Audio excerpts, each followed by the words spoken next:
the umbrella of the All-Africa Conference of Churches AACC, top faith leaders met on 29th June through 1st July 2021 at a high-level consultation on population dynamics and complexities in Africa to discuss how rapid growth of population is impacting on the welfare of Africans and recommend ways in which faith leaders can advocate for a culture of sustainable families. I think population as a concept is something that is normally not discussed a lot within African context, but it's also something that we are struggling with in terms of how it affects our economic justice delivery. I'm glad that the fertility rate in Africa is really high and we are having the population. But the second part is that the population in Africa is a malnourished population with a few who are surviving and living well. It's a population that is stricken by poverty, a population that is humiliated by war, a population that has been deprived of the resources of the earth, a population that is living in misery. And that population has given a name to Africa, which is a continent of pain and darkness. The human demography in Africa is a blessing. And oftentimes, of course, if you are unable to manage a blessing, it can be misconstrued to mean a curse. We are called to responsible population. If we are not able to check into it very well, then we may end up actually getting into a very serious problem in having enough for the people.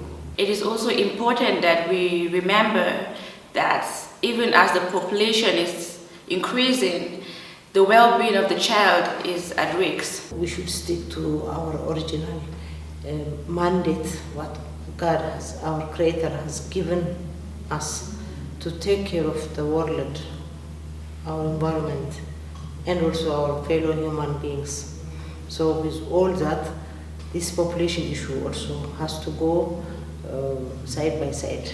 Most of our member states, the African Union member states, came up with a clear policy on population. So we have that. Now the main thing is the implementation. In the meeting, African faith leaders resolved to lead the battle against unsustainable population growth in Africa in their mission to ensure transformational development in the continent.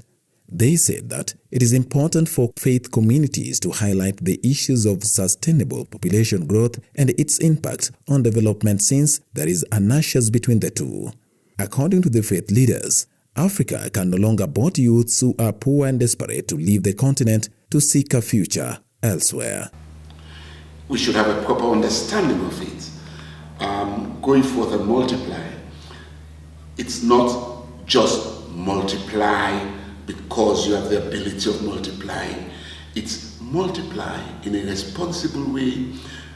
You're able to take care of the children. Not only multiplying as humankind, but also multiplying in knowledge, in wisdom, so that we are able to address the challenges that we experience. That underlying background of how the Bible talks about population sometimes can be a setback towards talking about issues to do with family planning and sexual reproduction.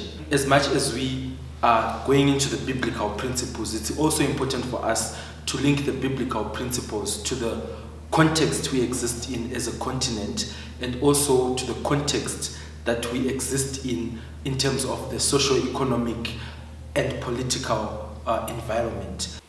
As we multiply, we are also mandated in the Bible to be fruitful. You can be fruitful in what you do at work. It's not just about childbearing. You have the responsibility, I have the responsibility to make sure that creation does not die off by what I do, by the effects of my actions.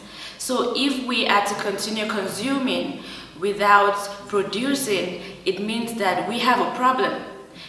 While we multiply, our responsibility of tilling the earth and keeping it, and being conscious of our responsibility of being co-creators, will complement the population growth or the multiplication growth as prescribed by God. The achievements of the church in the obtaining sustainable families, it's to enhance our teaching on family life. You know, the rebuilding, revisiting and rebuilding up of the family, of the theology of family life, and also the theology of work. The old notion of completing the text in that Genesis text, that Genesis 1:28. It does not just say, be fruitful and multiply. It goes on to say, replenish the earth, till the earth, take care of the earth. Historically, the church plays a pastoral role to the people that exist within the congregations. For the church to be relevant now in the 21st century, it needs to speak to issues that go beyond the pulpit. So when we preach the gospel, we also need to preach the gospel that people can relate to, a gospel that can address the challenges that they face in their day-to-day lives, and that includes issues to do with population. So because of that, the role of the church becomes to become paternalistic to the problems that people are facing. The church should also open up to the outside world, so that we are able also to know what is happening outside, not only basing our issues inside the church. And that is what is very important, ministry that the church needs to do, to educate the people, let the people understand the importance of family, and to have a family that is manageable. Yeah, the church is the proper institution, I can say, for sustainable families, sustainable nations, you know, in all aspects. You know, our teaching is not just simply teaching the gospel. We have to fulfill, we have to serve the whole person, we have to serve all the needs of the people, be it in social, economical, and of course spiritual. When we're talking about sustainable families, we're talking about theology of responsibility.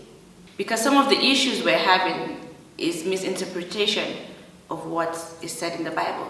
We should set up special trained experts who can work in departments in different churches on how to educate our people on family management. We are not stopping people from having children, but we have to educate them and implant in them that responsibility of bringing up the children in a more appropriate manner. It's an agenda whose time has come deliberately to work in close partnership and to have good reflection. What would be the practical way to curb this problem? Our respective member states and religion leaders, faith-based and value-based organizations need to work together in harmony and understand the real challenge we are facing and how to curb this problem, so that to create a better future for this generation and generation yet to come.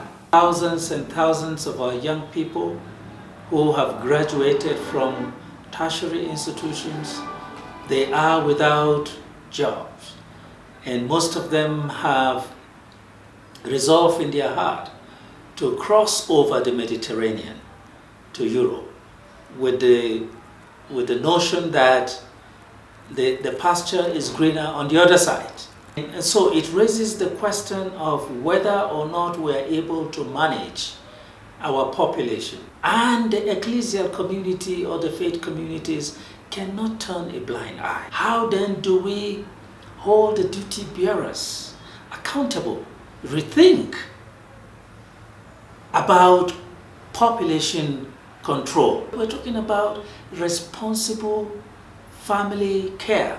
It is very important for us in the faith communities to be able to come into conversation around population growth in Africa.